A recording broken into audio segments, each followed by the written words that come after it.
देखिए अर्थशास्त्र दो प्रकार का होता है, मेन रूप से मुख्यतः इसको दो प्रकार में आता है।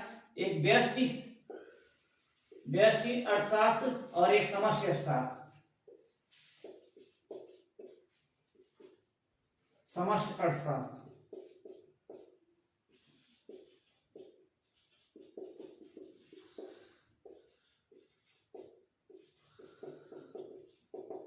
ठीक है। व्यष्टि मतलब होता है माइक्रो, इंग्लिश में इसका थोड़ा सा कुछ micro, micro economics, micro economy, और दूसरा है मार्को, मार्को इकोनॉमी। ठीक है, ये दो तरह का होता है अर्थशास्त्र। ठीक है चंद्रकेश कुमार, ठीक है। देखिए इसमें क्या है, व्यष्टि मतलब क्या होता है, व्यष्टि में मतलब जब किसी निजी या व्यक्तिगत कोई एक फर्म हो गया, कोई एक व्यक्ति हो गया, उसके बारे में अध्ययन जब किया जाएगा, उसका वो वस्तुओं का उत्पादन कैसे करता है, सेवाओं का उत्पादन कैसे करता है, वितरण कैसे करता है या विनिमय करता है, जब कैसे करता है, इसके बारे में जब अध्ययन किया जाएगा वो क्या कहलाएगा, व्यष्टि। मतलब एक निजी फर्म हो या निजी व्यक्ति हो उसके बारे में। ठीक है, व्यक्तिगत, निजी फर्म या फिर कोई निजी संस्था हो, या निजी संस्था ही हो, निजी संस्था, इस तरह का अध्ययन क्या कहलाता है, इस तरह का अध्ययन व्यष्टि अर्थशास्त्र के अंतर्गत आएगा या माइक्रो इकोनॉमी के अंतर्गत आएगा। ठीक है, इसके अलावा देखिए समष्टि मतलब क्या होता है, जब ये पूरे क्षेत्र के आधार पर या पूरे जिले के आधार पर, पूरे राज्य के आधार पर, पूरे क्या हो जाएगा, देश के आधार पर जब इसका अध्ययन किया जाता है। ठीक है, इसमें क्या होता है, मेन क्षेत्र होता है, क्षेत्रफल होता है, मेन पूरा क्षेत्रफल या भौगोलिक क्षेत्र, भौगोलिक क्षेत्र, इसका जब अध्ययन होगा। क्षेत्रफल या भौगोलिक क्षेत्र मतलब क्या हो गया, वो एक आपके जिले का भी हो सकता है, वो पूरे गांव, पूरे राज्य का भी हो सकता है, पूरे देश का हो सकता है, और पूरे सभी देशों का हो सकता है, पूरे पृथ्वी का हो सकता है। तो मतलब इस तरह का जब अध्ययन कहलाएगा तो वो समस्त अर्थशास्त्र के अंतर्गत आएगा। ठीक है, तो अर्थशास्त्र क्या है, अर्थशास्त्र के कितने प्रकार हैं ये आप देखें। ठीक है, एक बार आपसे देख लीजिए अर्थशास्त्र क्या है, तो धन का अध्ययन क्या कहलाता है, ये अर्थशास्त्र कहलाता है। ठीक है, अर्थशास्त्र के नाम में ही छुपा हुआ है धन और अध्ययन। इसके अलावा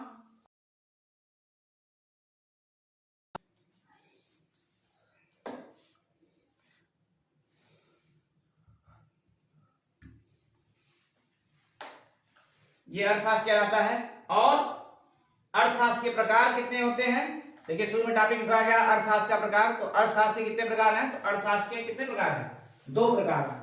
ठीक है, एक व्यष्टि अर्थशास्त्र और एक समष्टि अर्थशास्त्र।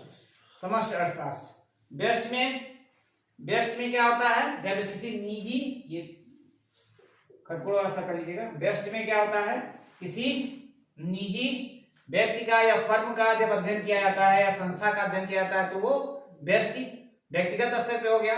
और यही चीज जब पूरे क्षेत्रफल या भौगोलिक क्षेत्र में किया जाता है अध्ययन तो वो समष्टि होता है। ठीक है, ये हो गया अर्थशास्त्र का प्रकार और अर्थशास्त्र। अब देखिए अब दूसरा टॉपिक क्या लिखवाया गया है, अर्थव्यवस्था। ठीक है, अर्थव्यवस्था,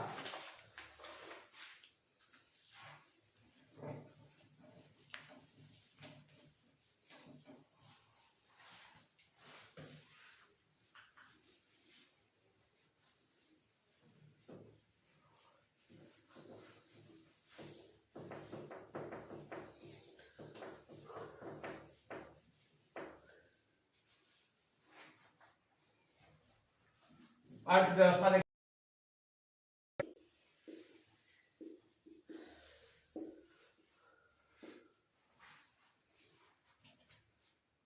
अर्थव्यवस्था। अभी अर्थशास्त्र देख रहे थे, अब अर्थव्यवस्था में क्या होगा, तो बताए हैं जो अर्थशास्त्र के जनक कौन थे, अभी बताए हैं। अर्थशास्त्र के जनक हैं एडम स्मिथ। एडम स्मिथ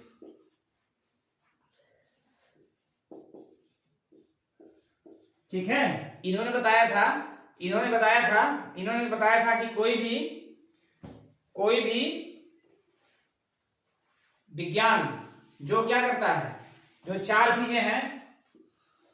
चार चीजें जैसे उसमें वस्तु पढ़े हैं ना, वस्तु एवं सेवा, वस्तु उत्पादन के लिए किसकी आवश्यकता होती है? बताइए जल्दी से।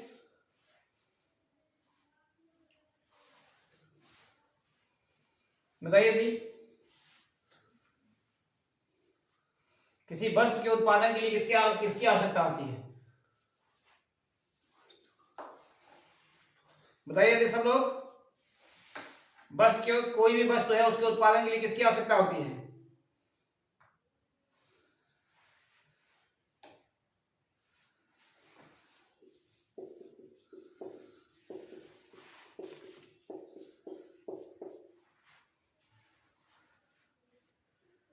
चलिए देखिए, उसके लिए चार चीजें चाहिए। ठीक है। सबसे पहला क्या है? सबसे पहला तो आपके पास भूमि होनी चाहिए। कोई भी वस्तु बनाना है या किसी भी वस्तु का उत्पादन करना है तो भूमि होना चाहिए। फिर क्या होना चाहिए? श्रम का मतलब क्या है? भूमि पे काम करने वाले मजदूर होने चाहिए। ठीक है, काम करने वाले वर्कर होने चाहिए। फिर पूंजी, और चौथा है उद्यमी या प्रबंधन।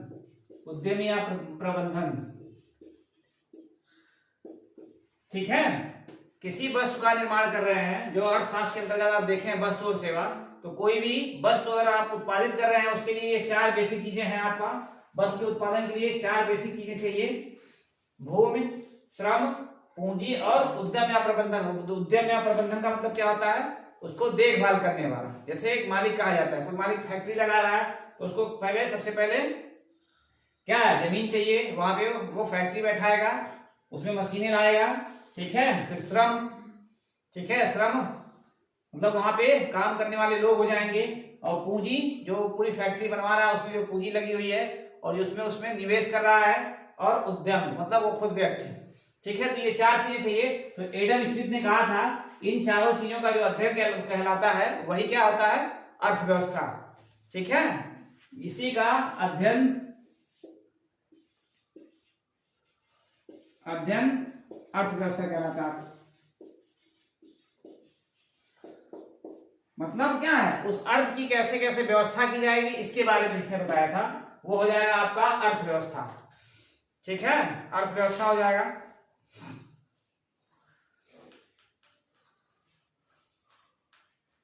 अर्थव्यवस्था हो जाएगी वो।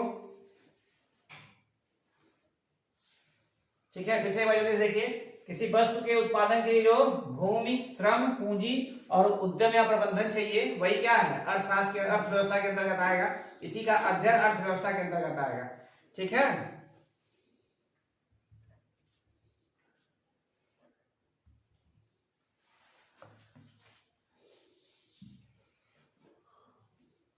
चलिए अब देखिए, अर्थव्यवस्था कितने प्रकार की होती है?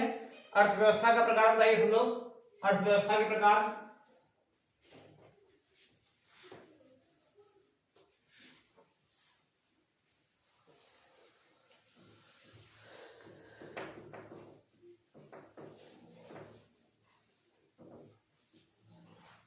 अर्थव्यवस्था के प्रकार कब सब लोग कमेंट करके बताइए कितने प्रकार की होती है अर्थव्यवस्था।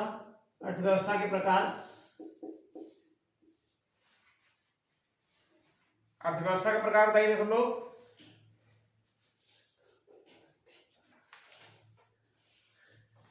तीन प्रकार की। ठीक है। कौन कौन सी होती है?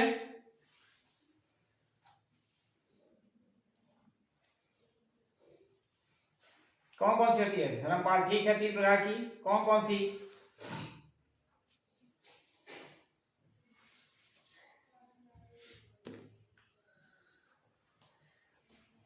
चलिए देखिए, इसमें भी देखिए आधार अलग अलग होगा तो अलग अलग आधार पर अलग अलग प्रकार की होती है। ठीक है। अगर आधार बदल देंगे तो अर्थव्यवस्था के प्रकार भी बदल जाएंगे। सबसे पहला जो आप लोग बता रहे हैं वो क्या है? स्वामित्व के आधार पर है। ठीक है, स्वामित्व के आधार पर। स्वामित्व के आधार पर।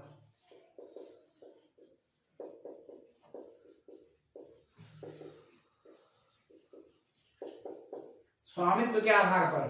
ठीक है, स्वामित्व मतलब क्या है, पूरे जो अर्थव्यवस्था किसी देश की है या भौगोलिक क्षेत्र की है उस पे अधिकार किसका है, इसका मतलब हो गया स्वामित्व। तो ये स्वामित्व के आधार पर 3 प्रकार की होती है, जो आप लोग बता रहे हैं 3 प्रकार की, कौन कौन सी होती है, बताइए 3 प्रकार की कौन सी होती है।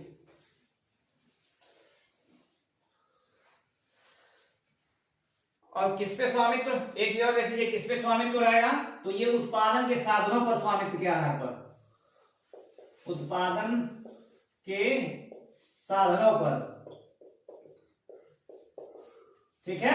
अभी बताया उत्पादन के 4 कारक हैं, किसी वस्तु के उत्पादन के 4 कारक कौन कौन से, पूंजी, भूमि, श्रम और उद्यमी, ठीक है। ये चारों कारक पे जिसका स्वामित्व होगा उसके आधार पे, तो सबसे पहली होती है निजी अर्थव्यवस्था, निजी अर्थव्यवस्था,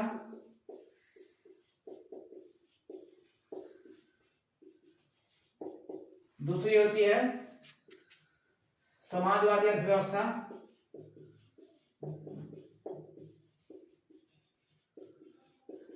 समाजवादी अर्थव्यवस्था, और तीसरी आपकी है मिश्रित अर्थव्यवस्था, मिश्रित अर्थव्यवस्था।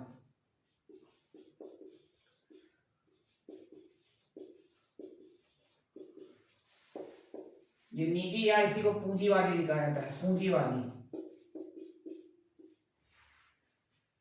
ठीक है, निजी या फिर पूंजीवादी अर्थव्यवस्था कहा जाता है, ठीक है। तो ये 3 तरह की होती है, निजी मतलब प्राइवेट, ठीक है, या फिर समाजवादी, और तीसरी जो हो गई मिश्रित, मिक्स।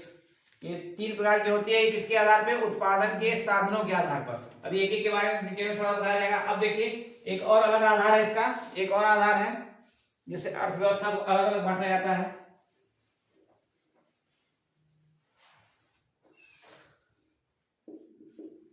अगला आधार जो है आपका, अगला आधार इसमें होता है जो पूंजी है, मतलब राष्ट्रीय आय का स्तर क्या है, ठीक है, व्यक्ति का स्तर, राष्ट्रीय आय व्यक्ति का स्तर दिखाया जाता है, व्यक्ति का स्तर, जीवन स्तर लिख लीजिएगा, जीवन स्तर, जीवन स्तर,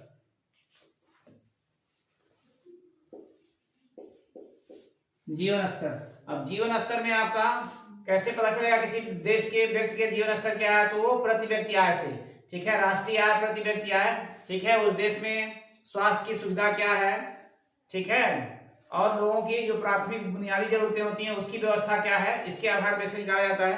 तो ये भी 3 प्रकार की होती है, ठीक है, ये भी 3 प्रकार की होती है, अल्प विकसित, अल्प विकसित, अल्प विकसित अर्थव्यवस्था, विकासशील अर्थव्यवस्था, विकासशील अर्थव्यवस्था, और तीसरी है विकसित अर्थव्यवस्था।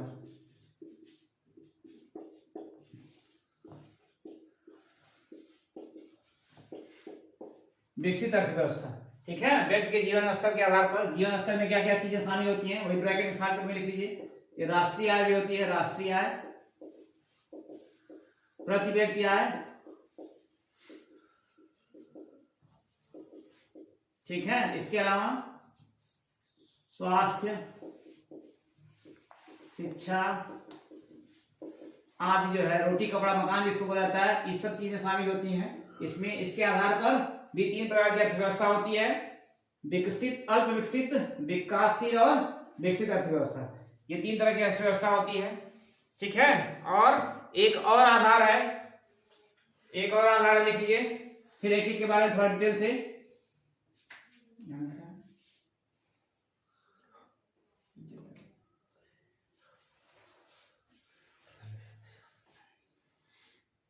थोड़ा सा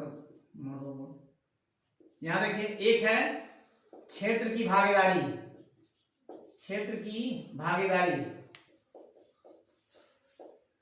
ठीक है। अब किसी भी अर्थव्यवस्था में 3 क्षेत्र होते हैं मेन रूप से, ठीक है, किसी भी देश की अर्थव्यवस्था में 3 प्रमुख क्षेत्र होते हैं। पहला क्षेत्र है आपका कृषि क्षेत्र, दूसरा क्षेत्र है व्यापारिक क्षेत्र, और तीसरा है सेवा क्षेत्र। इसके क्षेत्र के आधार पर भी अर्थव्यवस्था को 3 भागों में बांटा जाता है। ठीक है। क्षेत्र के आधार पर सबसे पहला कृषि अर्थव्यवस्था, कृषि अर्थव्यवस्था, दूसरा व्यापारिक अर्थव्यवस्था,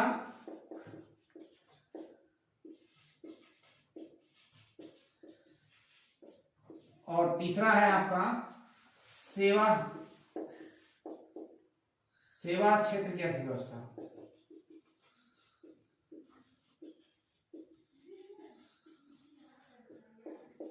ठीक है, ये 3 क्षेत्र है। देखिए किसी भी देश की जब राष्ट्रीय आय या जीडीपी की गणना की जाती है उसमें 3 क्षेत्र शामिल किए जाते हैं। एक आपका कृषि, दूसरा व्यापारिक और तीसरा सेवा।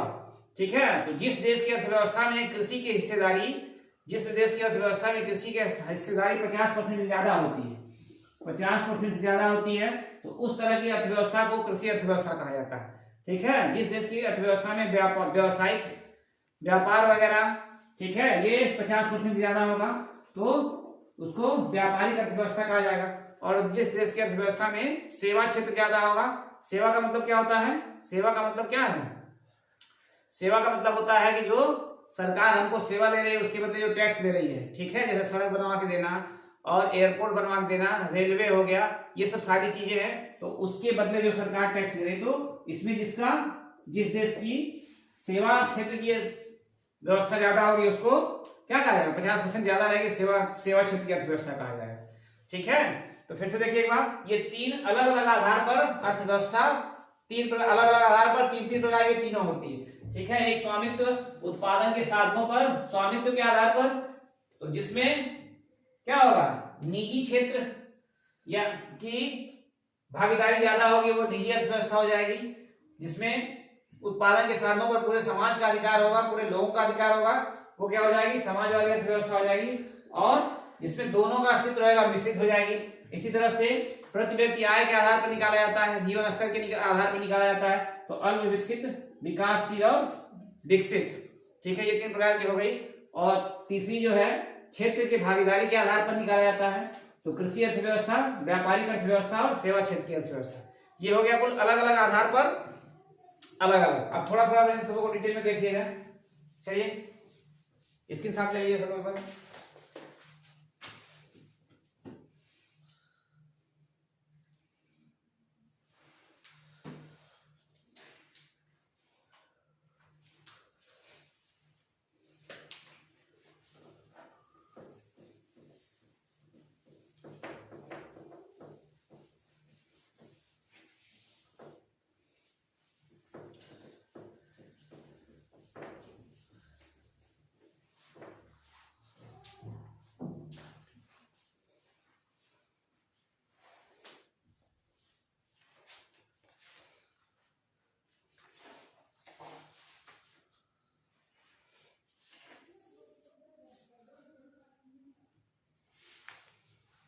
चलिए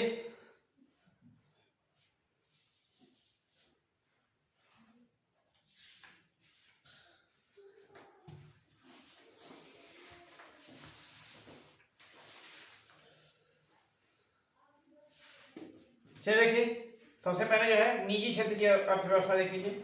निजी मतलब उत्पादन के साधनों का पर अधिकार इसका होगा, निजी क्षेत्र का होगा। ठीक है, निजी क्षेत्र का होगा, उसको निजी क्षेत्र या निजी या पूंजी अर्थव्यवस्था कहा जाता है। ठीक है, अब इसमें क्या है मेन, इसकी क्या क्या विशेषताएं हैं, मतलब इसके क्या लाभ हैं या इसके क्या दुष्प्रभाव हैं, ये सब सारी चीजें देखिए। इसमें सबसे पहला तो क्या होगा, पहला तो प्रभुत्व किसका रहेगा, इस तरह की अर्थव्यवस्था पर प्रभुत्व किसका होगा। कमेंट करके सब लोग जल्दी से बताइए, कमेंट करके बताइए सब लोग जल्दी से। निजी अर्थ है तो निजी लोगों का होगा ना, निजी प्रभुत्व हो जाएगा। मतलब जो उत्पादन के साधन है, जो उत्पादन के 4 साधन बताए गए हैं उस पर निजी लोगों का अधिकार होगा। सबसे पहला तो यही हो गया। दूसरा क्या हो जाएगा, दूसरी इसकी विशेषता क्या है, उद्यम की स्वतंत्रता होगी, उद्यम की स्वतंत्रता। उद्यम मतलब जो उद्योग आप लगा रहे हैं तो आप अपनी तरह से स्वतंत्र हैं कि कोई भी उद्योग क्या कर सकते हैं, लगा सकते हैं। ठीक है, इसमें कोई बंधन नहीं है, ठीक है, इसमें कोई बंधन नहीं है। तीसरा क्या होगा, उपभोक्ता का प्रभुत्व होगा, सबसे महत्वपूर्ण इसमें यही है, उपभोक्ता, उपभोक्ता का प्रभुत्व। ठीक है, देखिए देखने से ये लगता है, वैसे क्या लगता है कि निजी क्षेत्र की जो अर्थव्यवस्था है, जो ये पूंजीवादी अर्थव्यवस्था, ये बहुत खराब होगी, लेकिन इसमें सबसे मेन है कि उपभोक्ता का प्रभुत्व होगा। ठीक है, जितनी ही ज्यादा प्राइवेट कंपनियां होंगी तो वो उपभोक्ता की सुविधा के अनुसार और उपभोक्ता के लिए जो आसान पड़ेगा वही सब सामान बनाएंगी ना। जैसे मोबाइल फोन हो गया या और कोई भी चीज हो गई या मार्कर हो गया, हम क्या करेंगे, जो उपभोक्ता ज्यादा पसंद करेंगे उस तरह के सामान बनाएंगी और कंपटीशन में क्या होगा, इसका रेट भी सस्ता रहेगा। तो इसमें क्या होता है, सबसे मेन प्रमुख इसकी विशेषता जो है उपभोक्ता की ये प्रमुखता है। इसके अलावा कुछ और इसकी विशेषता देखिए, लाभ का उद्देश्य होगा, लाभ का उद्देश्य। ठीक है, कोई भी निजी कंपनी बैठाएगा तो वो क्या करेगा, सबसे मेन तो उसका लाभ ही रहेगा, उसका सबसे मेन क्या होगा, लाभ ही होगा। अगला है, अगला जो होगा प्रतियोगिता, प्रतियोगिता,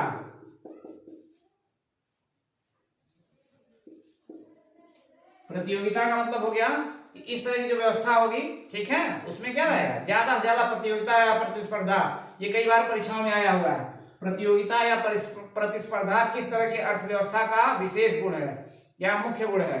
ठीक है, प्रतिस्पर्धा या प्रतियोगिता, ये हो जाएगा इसमें, क्योंकि सारी कंपनियां चाहेंगी कि हमारा प्रोडक्ट ज्यादा मात्रा में बिके, इसके लिए एक दूसरे से अच्छा बनाएं, एक दूसरे से सस्ता रखें।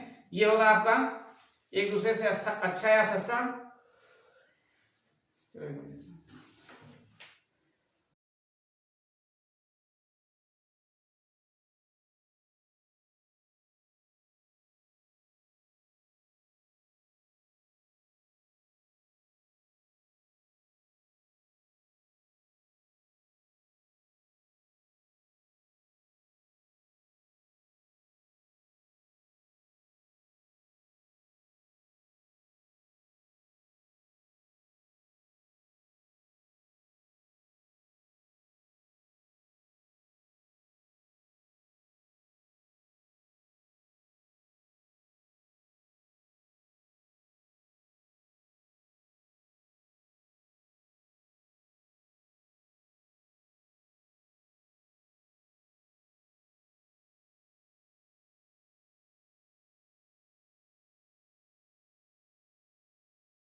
फोन आ गया था इसलिए थोड़ा सा डिस्टर्ब हो गया।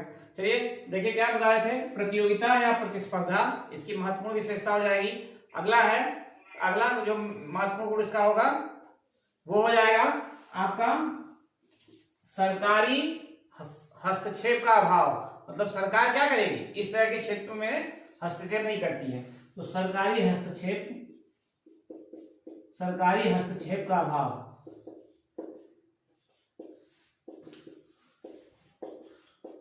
ठीक है, ये कुछ विशेषताएं हैं। ठीक है, ये कुछ विशेषताएं हैं। और निजी अर्थव्यवस्था वाले या निजी प्रभुत्व वाले कौन कौन से प्रमुख देश हैं, तो देखिए आपका यूएसए, संयुक्त राज्य अमेरिका है, यूके मतलब यूनाइटेड किंगडम, ब्रिटेन हो गया, फ्रांस, ऑस्ट्रेलिया,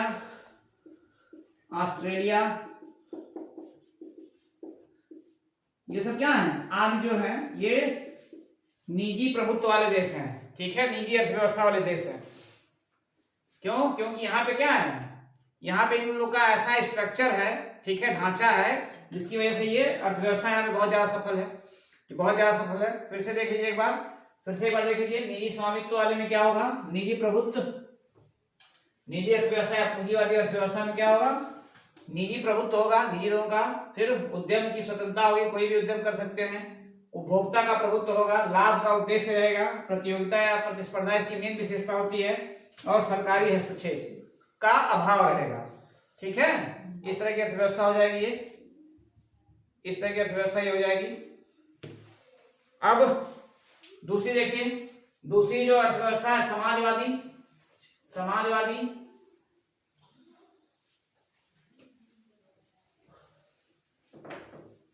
में सब लोग कमेंट करके बताइए, उत्पादन के साधनों पर किसका अधिकार होगा, उत्पादन के साधनों पर किसका अधिकार होगा, कमेंट करके सब लोग बताइए। समाजवादी अर्थव्यवस्था में उत्पादन के साधनों पर किसका अधिकार होगा? कमेंट करके सर जल्दी सब लोग बताइए।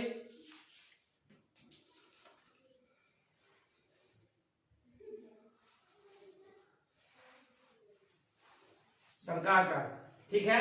समाजवादी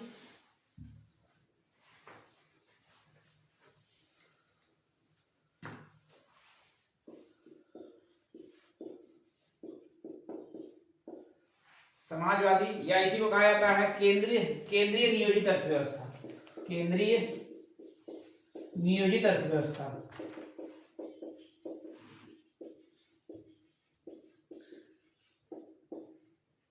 केंद्रीय नियोजित अर्थव्यवस्था इसको कहा जाता है, ठीक है। और लोगों का कमेंट नहीं आ रहा भाई, क्या बात है? चलिए अब इसकी कुछ प्रमुख विशेषता देखिए। सबसे पहले तो क्या है, समाजवादी है मतलब उत्पादन के जो साधन है, उत्पादन के साधन, अब इस पर अधिकार किसका होगा? पूरे समाज का होगा, ठीक है। समाज का यहाँ प्रतिनिधित्व कौन करता है? सरकार करती है, मतलब सरकारी क्षेत्र की बहुलता होगी, ठीक है। तो इस पे इसकी कुछ प्रमुख विशेषताएं देखिए, यहाँ पे ब्रैकेट में लिख लीजिए सब लोग। उत्पादन के साधनों पर लोगों का अधिकार, लोगों का अधिकार, ठीक है। विशेषता में भी उसका वही हो जाएगा, उत्पादन के साधनों पर लोगों का स्वामित्व।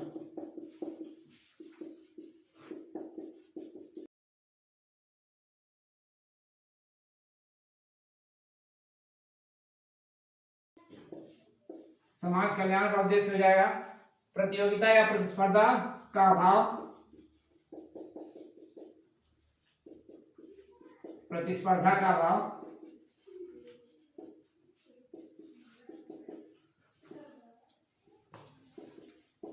इसका अभाव रहेगा इसमें, क्योंकि क्या है, इस पे जब सरकारी साधन सारी चीजें हैं तो जो जैसे सरकार बना के देगी, ठीक है, ये हो जाएगा। एक सबसे महत्वपूर्ण इसकी विशेषता होती है केंद्रीय नियोजन। केंद्रीय नियोजन, केंद्रीय नियोजन का मतलब क्या है? सरकार इसमें योजना बना के क्या करेगी? सबका क्या करेगी? विकास का, कल्याण का कार्य करेगी। इसके अलावा देखिए एक होता है, देखिए वर्ग संघर्ष। वर्ग संघर्ष इसका क्या होगा? अभाव होगा, इसका अभाव होगा। वर्ग संघर्ष का मतलब क्या है? जैसे देखिए कार्ल मार्क्स ने बताया था, तो दो तरह के वर्ग होते हैं हर समाज में, एक उच्च वर्ग और एक निम्न वर्ग, या फिर एक मालिक वर्ग, एक मजदूर वर्ग। उसमें क्या होगा? निजी वाले में हमेशा उसमें संघर्ष होता रहेगा, उत्पादन के साधनों को लेकर हमेशा संघर्ष होता रहेगा। लेकिन इसमें उत्पादन के साधन पे जब लोगों का ही अधिकार है, लोगों का प्रतिनिधित्व तो सरकार कर रही है, तो सरकार का अधिकार हो गया, इसलिए इसमें वर्ग संघर्ष नहीं होगा, ठीक है। और देखिए इस तरह की प्रमुख अर्थव्यवस्था वाले देश कौन है जिसमें पूरी तरह से समाजवादी है? इसमें रूस और चाइना बहुत मेन है। रूस, रसिया और चाइना। चाइना मतलब चीन, और पूर्वी यूरोप के कुछ देश हैं जो कि क्या है? पूरी तरह से समाजवादी अर्थव्यवस्था वाले देश हैं, समाजवादी अर्थव्यवस्था वाले देश हैं, ठीक है, समाजवादी अर्थव्यवस्था वाले देश हैं, ठीक है। फिर से एक बार देखिए, समाजवादी या केंद्रीय नियोजित अर्थव्यवस्था में क्या होता है? लोग उत्पादन के साधनों पर सरकार का या लोगों का स्वामित्व होता है, ठीक है। समाज कल्याण इसका मेन उद्देश्य होता है, प्रतियोगिता इसमें नहीं होती है, ठीक है, प्रतिस्पर्धा नहीं होती है। केंद्रीय नियोजन मतलब क्या हो गया कि सरकार जो है, केंद्र सरकार या जो केंद्र सेंटर से लोगों के लिए भलाई और कल्याण के लिए क्या किया जाता है? नियोजन। जो पंचवर्षीय योजना वगैरह है इसी का उदाहरण है।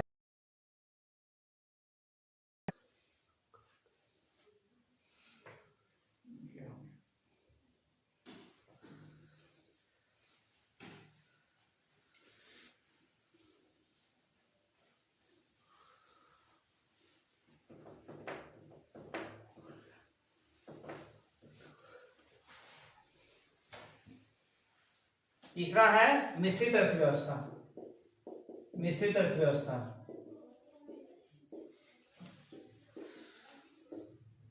तो मिश्रित जैसा इसका नाम ही है, मिश्रित में क्या हो जाएगा? नाम से ही स्पष्ट है कि निजी यानी कि पूंजीवादी और समाजवादी दोनों तरह की अर्थव्यवस्था इसमें रहेंगी, दोनों का मिक्स होगा। पूंजीवादी और प्लस समाजवादी, दोनों तरह की रहेंगी, मतलब उत्पादन का जो साधन होगा, जो उत्पादन के साधन है, ठीक है, उस पर उसका अधिकार होगा, दोनों होगा, सरकार का भी रहेगा, लोगों का भी रहेगा और निजी कंपनियां भी रहेंगी। जैसे अपने देश में, भारत में देख लीजिए क्या है, रेलवे, एयरपोर्ट, ये बहुत सारी चीजें, बहुत बड़ी बड़ी कंपनियां जो है कोयले की, खदानों की, इस सब के पर किसका अधिकार है? सरकार का अधिकार है। और बहुत सारी वहीं प्राइवेट कंपनियां भी हैं, किसी भी क्षेत्र में देख लीजिए, ठीक है, रिलायंस हो गया, अंबानी अडानी ग्रुप का पूरा पूरा जो है जितनी भी कंपनियां, मतलब बहुत सारे हैं। तो दोनों तरह का देखा जाता है, निजी भी होगा,